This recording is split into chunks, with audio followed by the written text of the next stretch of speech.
Dragi naši gledaoci, svima vama je verovatno dobro poznato da se u Australiji još od vremena Emersona Leivera i Newcomba igra vrhunski tenis. Ono što je možda manje poznato je da oslonac australijskog tenisa danas čine devojke i mladići iz naše srpske etničke zajednice. Na nedavno održanom otvorenom prvenstvu Zapadne Australije imali smo prilike da popričamo sa nekolicinom od njih. Dejan Petrović iz Adelaida, velika nada australijskog tenisa ove godine, napravio skok sa 480. na 205. mesto svetske profesionalne ATP liste.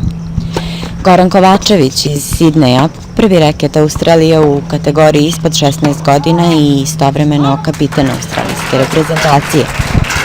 I 12-godišnji Strahinja Bobušić iz Perta, rangiran kao četvrti igrač Australije ispod 14 godina i stalni član reprezentacije.